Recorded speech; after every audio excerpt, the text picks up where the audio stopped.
মুক্তিযুদ্ধের সময় মানবতা বিরোধী অপরাধের মামলায় মৃত্যুদণ্ডপ্রাপ্ত আওয়ামী লীগ নেতা মোবারক হোসেনকে খালাস দিয়েছেন আপিল বিভাগ।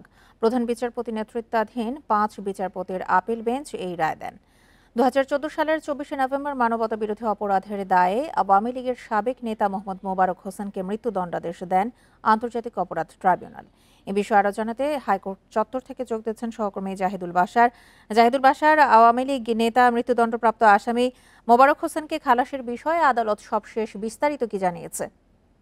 বান্ডেল থাকলে প্রতি সেনমানিতে টাকা বাঁচবে। বিকাশ সেনমানি বান্ডেল কিনে জিতুন প্রতি লেনদেনে। দেখুন, এই মামলায় মোবারক হোসেনের বিরুদ্ধে মূল যে অভিযোগ ছিল মূলত তার বিরুদ্ধে রায় ছিল দুটি বিষয়, একটি হচ্ছে মৃত্যুদণ্ড এবং আরেকটি হচ্ছে যাবজ্জীবন।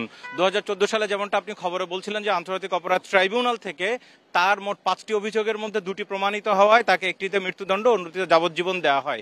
এটি ছিল ২০১৪ সালে এবং তিনি কিন্তু আখাউড়াতে, ব্রাহ্মণবাড়িয়ার আখাউড়াতে একটি ইউনিয়নের আওয়ামী লীগের সাংগঠনিক সম্পাদক ছিলেন, আওয়ামী লীগ নেতা ছিলেন এবং তখন এটি নিয়ে বেশ আলোচনা হয়। কারণ জামাত এবং বিএনপি নেতাদের যখন আন্তর্জাতিক অপরাধ ট্রাইব্যুনালে বিচার চলছিল, অনেককে মৃত্যুদণ্ড দেওয়া হয়েছে, কার্যকর করা হয়েছে।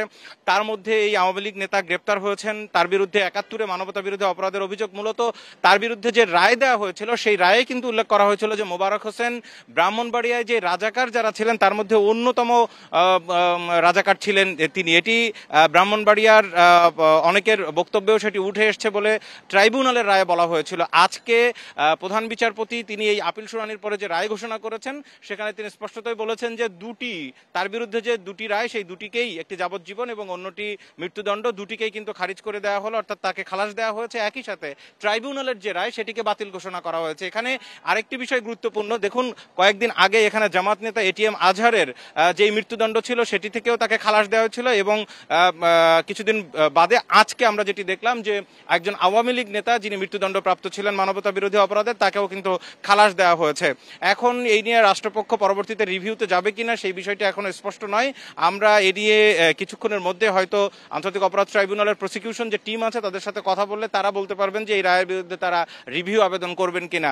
তবে একটি বিষয় এখানে স্পষ্ট, সেটি হচ্ছে যে মানবতা বিরোধী অপরাধের যে সমস্ত অভিযোগের বিষয়গুলো নিয়ে তাকে মৃত্যুদণ্ড দেওয়া হয়েছিল এবং যাবজ্জীবন দেওয়া হয়েছিল সেই বিষয়টি অ্যাপিলেট ডিভিশনে এসে প্রমাণিত না হওয়ার কারণেই কিন্তু প্রধান বিচারপতি তাকে খালাস করে দিলেন।